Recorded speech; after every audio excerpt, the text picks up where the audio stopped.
Welcome everybody back to the Philosophy Podcast. I'm your host, Brennan Mills, and today I have a very special guest who is actually one of our teachers here at Preparatory Academy, and he's also a member of the UGA Extension Office here in Augusta, Richmond County. Member, I think it's better to say I work with the University of Georgia Extension. Yeah. I think that's the best way to put it. Yeah. All right. So what's your name? Charles Okpala. Charles Okpala. Yeah. Okay.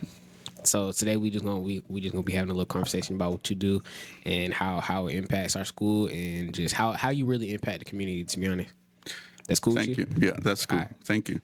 All right, let's go ahead and get right into it.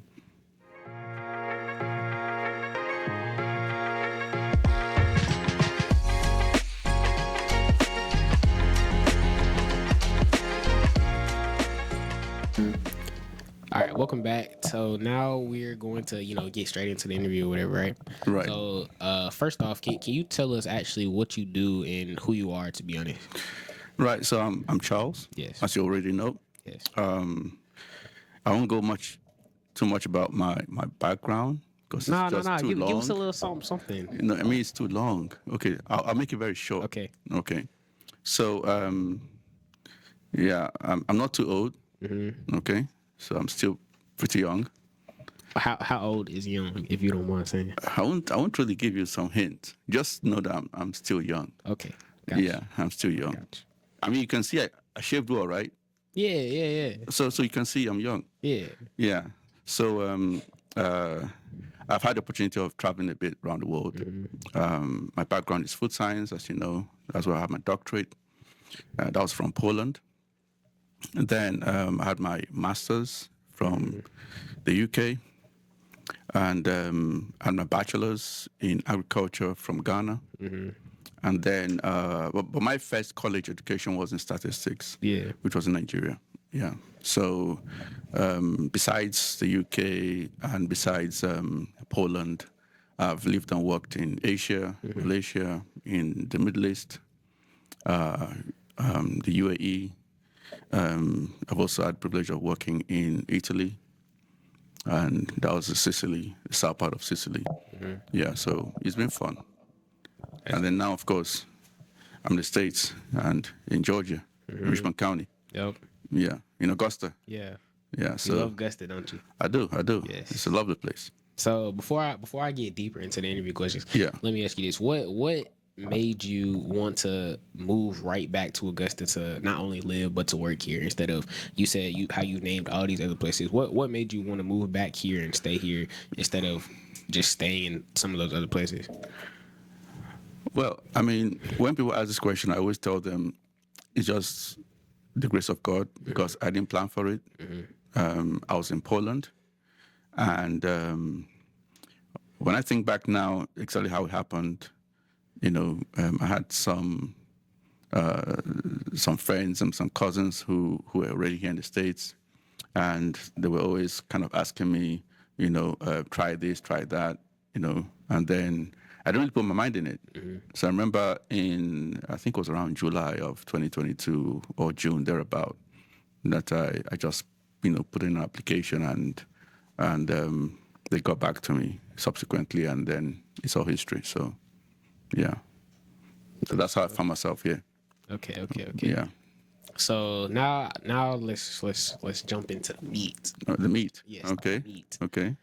What you mentioned how you work for the UGA Extension Office in Richmond County. Yeah.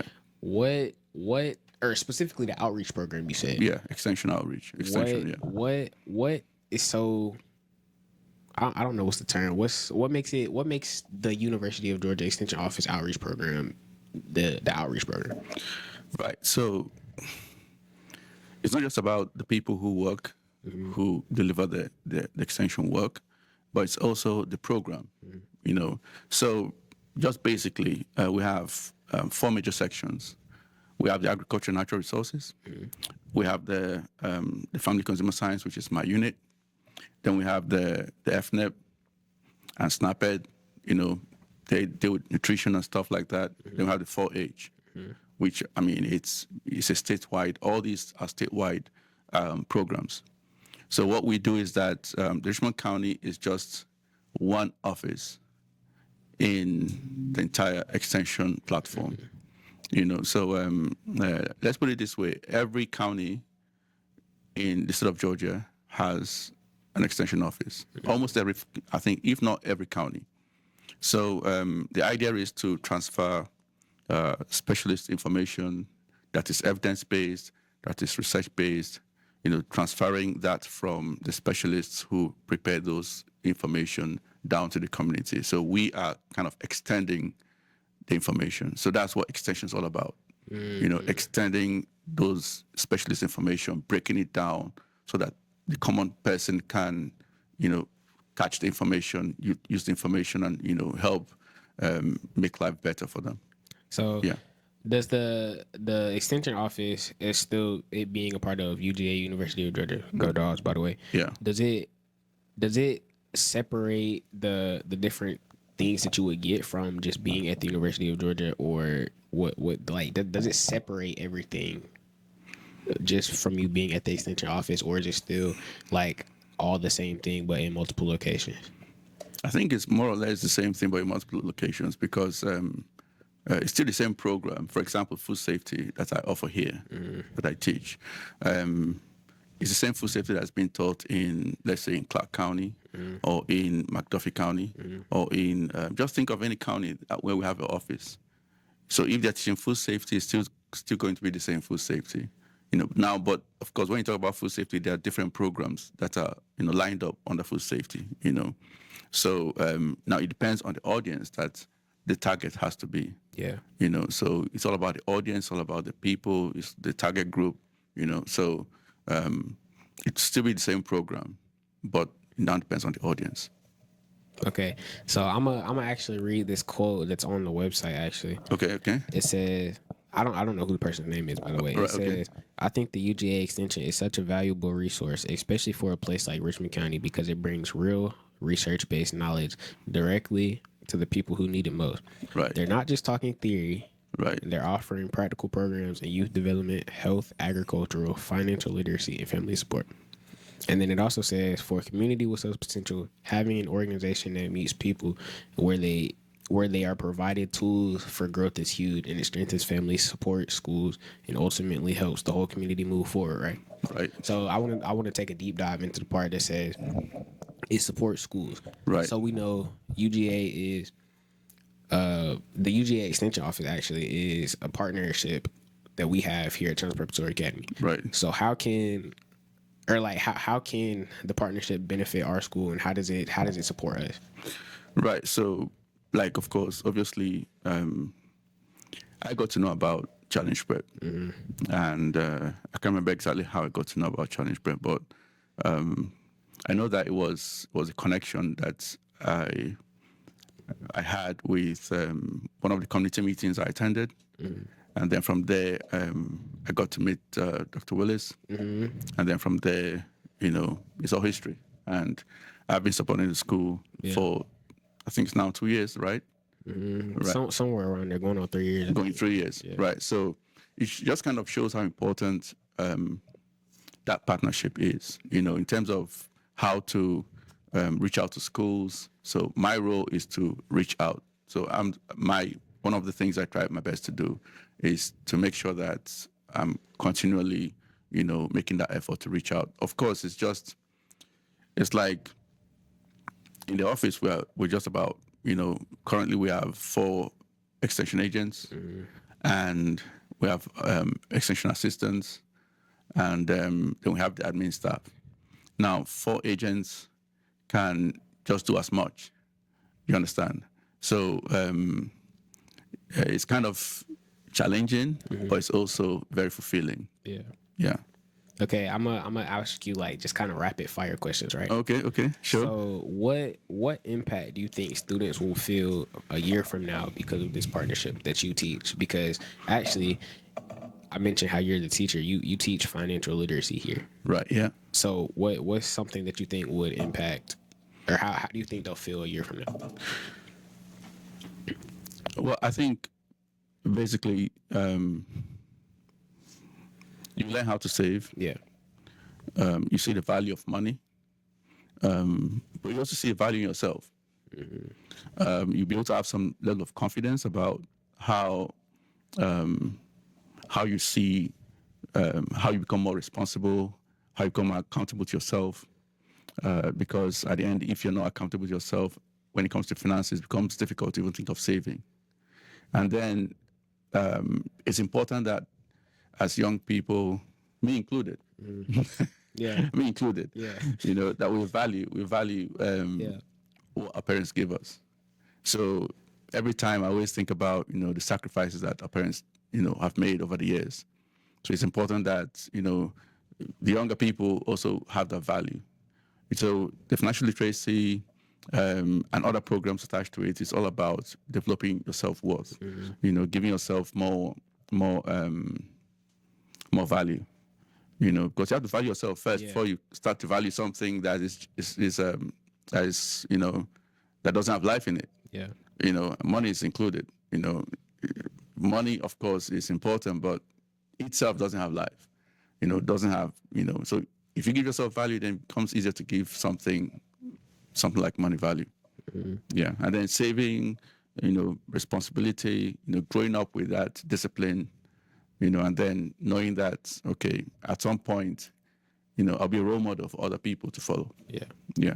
So you mentioned all the different branches, or what do you call them? Branches that you have at the office. You can call it units. Units. Yeah. So what Sections. Sections. Or you can call it divisions. Man, that's a bunch of different titles for that one thing. Yeah. I mean, you can call it units, you can call it sections, you can call it divisions, you can call it departments. Depends on how you want to call it. Which one do you want me to call it?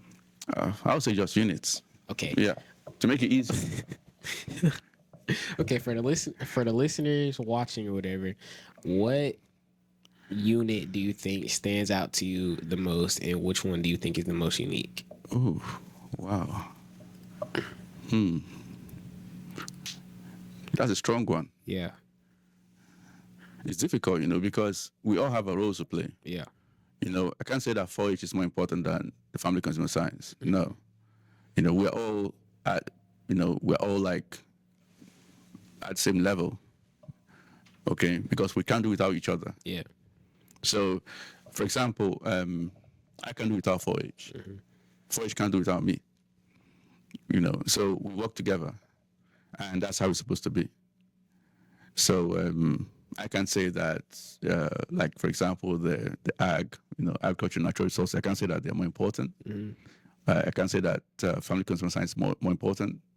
So for me, it's all about that synergy that we have in the office. So we work together.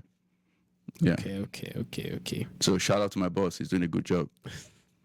What's your boss's name? Mr. Campbell Vaughan. So he's the natural resources extension agent. Yeah, he's really good. He's doing a very good job in the office. Okay. Keeping us together. Yeah. Working together. Okay, so how this is kind of just off the top of my head. All right, okay. Feel free. It's like related to what you've been talking about, but it's not at the same time. Okay. So how important do you think it is for you to build relationships and partnerships with other organizations through the extension office? Right. Or like how do you think that they can better get connected with your office? Right. So that's why that's the purpose of the outreach, because when I reach out to people, to groups, it's not just about how they can benefit from us, but how we can work together to benefit each other. So, for example, I've been having a strong partnership with the Augusta Partnership for Children and the Family Connection, making sure that I attend all their collaborative meetings, meeting all other community groups and leaders, who have who are also playing different roles in the community, trying to help the community grow and thrive. So, like the last collaborative meeting we had, it was an opportunity to meet a lot of other groups, and new partnerships grow up from there. Yeah. So, my role basically is to make sure that I'm out there in the community, because Richmond County alone is roughly about 200,000 people. Yeah. And it's difficult to meet everyone. Yeah. We can only do as much as one can. So what is important for me is just to make sure that I'm out there, building partnerships, building that connection with groups, and making sure that that we exchange not just ideas, but we exchange that connection. Yeah. So, yeah. Thanks. Okay, so now as we come to a close, I'm gonna ask you one more question. Okay. And then I'm gonna go into like our outro situation, right? All right. Okay. Okay. So what motivates you to keep doing this work when challenges come up? Every day comes with its own challenge. Yeah, that's life. Period, man. I mean, sometimes you can't prevent it from happening. Yeah. So I remember when we had the hurricane, and I kind of asked myself, what can I do to help people? So it was difficult. People had lost power. Some people didn't have water. Did you lose power? Yeah, I did. Yeah, for like the first 3 weeks. Like, it was about 3 weeks.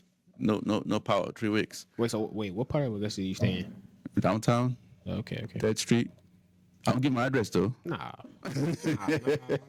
Definitely don't do that. I wouldn't do that. No. Just in that area. I got you. Yeah, just that area. Yeah, 4th, 5th, 6th, 7th, 8th Street. That area. Yeah. So yeah. Wait, remind me the question again. Sorry. Wait. The question I just lost track. You're perfectly fine. The question was, what motivates you to keep doing your work or your job even when challenges come up? Oh, yes. So just to build lives, to make life better for our community, to improve quality of life. I remember there's this thing that just strikes me. There's this time I delivered food safety training. Yeah. And after the training, one of the participants, broke down to tears, and was like telling me, "You don't know, you don't really realize what this means to me." Yeah. So it touched me and it kind of surprised me. I was surprised because, wow, I mean, for the first time seeing someone break down, to tears, I was like, wow, So what's important for me is just to make sure that I'm adding value to people, adding value to lives, improving the quality of life of our community, and then, making sure that people are able to thrive. I think that's what's most important and most fulfilling. Yeah. I like that. Thank you. As we come one step more closer to the ending, can you just tell me how can the community support these efforts to the UGA Extension Office, and what advice would you give to schools or organizations thinking about similar collaboration similar to us at Challenge Preparatory Academy? Right. There's a lot to learn each day. Our programs are targeted to improve lives, to add value to the lives of the community. Whether it's a young child, there's a program for young kids. For teens, there are programs for teens. There are for adults, young adults, old adults, seniors. Like one of the community centers, seniors programs that I deliver on becoming a healthy you. I remember one of the programs I delivered, and one of the seniors was like, "Wow, I didn't know this, or I didn't know that." So so it's pretty cool when people are able to see things that they can use to help their lives better. Yeah. Okay. If you had to give one thing that you mentioned today, right, that you want the audience to get specifically tied to, or one thing that you hope they remember, what would that be? Quality of life. We need to get it better. Yeah. Oh, that's it? Yeah, quality of life. We need to get it better. Simple as that. Yeah, we just need to make our quality of life better. Okay. It's so straightforward, so simple. Yeah. Got you. All right, so now as we're coming to a closing even more, can you tell the people how they can follow you, or how can they contact you if they have any questions? Right. So the University of Georgia Extension office for Richmond County is located at 501 Green Street at the MAU building, the first floor, Suite 100. So we work Mondays to Fridays, 8:30 to 5 o'clock. Gosh. And our website is always up to date. Feel free to reach us. Yeah. Now, can they reach you with anything regarding to those topics, or what specifically do they contact you for? For me, yes. Anything about food safety, I'm always on board. Health and wellness, chronic disease prevention, cancer prevention, financial literacy. So those are my kind of the areas where I try my best to do a lot of work. Gotcha. So just reach out to me. Well, okay. Yeah. I got you. Well, thank you for coming on the podcast with me today. Thank you so much. Thank you. Sir, Thank you. sir. Thank you. Thank you. I enjoyed every bit of it. Yes, we have to do this more, you know? Yeah. Yeah, so you need to come up with topics, you know? Okay. Yeah, I'm serious. Yeah. So that's a promise. Yep. Okay. Yes, sir. Yes, sir. Yeah. All right. Thank you for joining us today on this Fearless 5 episode. One more. This is actually episode 3, actually. Oh, that's good. Yeah, you see, we building podcasts up some more. You see? That's good. That's good. We have to make sure we push it, you know. Yep. Yeah, we have to. Yes, sir. Make sure you like, comment, subscribe, join the family at the WCP Real Housing Studios, and we'll see you on the next one. This is Brennan Mills signing out.